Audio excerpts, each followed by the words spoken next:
There's so much unpaid so-called domestic or family-oriented job. This is a job, full-time job actually, because if I had have a a cleaner, LinkedIn live. you pay I a had a cleaner. LinkedIn live with a colleague of mine over the weekend, and I said, any woman that the husband will tell you, please stop working and stay at home, please demand a salary. Yes. It's a full-time I am job. an advocate for that. Yes. I'm like, It's a full-time it's job. a full-time job, right?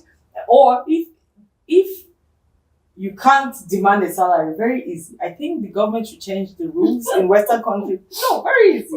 My proposal is the employer asks, is your wife a full-time homestay or is your husband a full-time home? Yes. If they say yes, good. Please send the account of that person. The salary that we split it 50%. I don't know about Nigeria, but it won't even work out.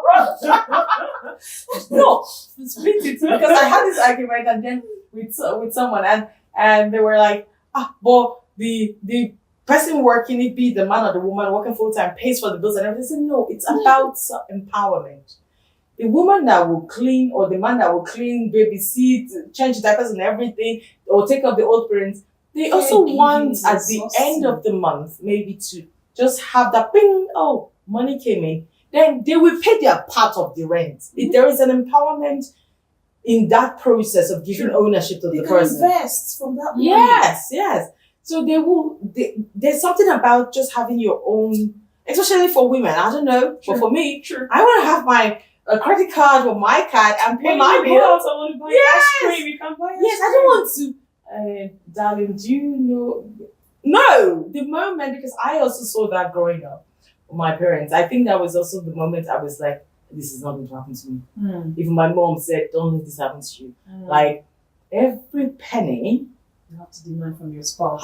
You even have to create a concept of how to demand. Do you get? Or to have to smile more so that, no, this is so disempowering for people that rely on this financial freedom, especially people in domestic space. And then if that kind of person it's always difficult for them to grow in professional space, because even if maybe they just have a part-time job to support, they can't do so much because of the domestic work, but the lack of self-value and worth that they experience at home with these mundane things that we just think is 5 minutes, it's fine.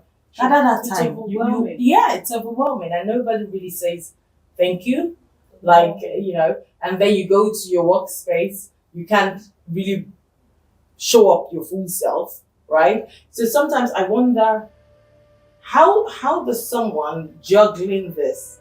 And she might even not even be going to a workspace. It might be a mompreneur. So she's doing all these things and still building a business on the side.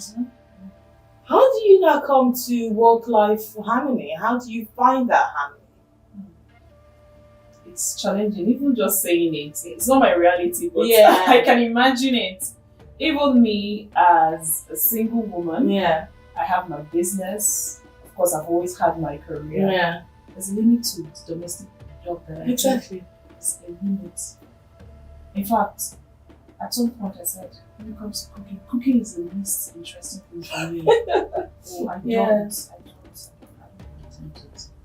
Is it cleaning the house? Yeah. Is it laundry? I don't do all those things. But some women do not want you to help, because there is a notion of if you can do everything, you're strong.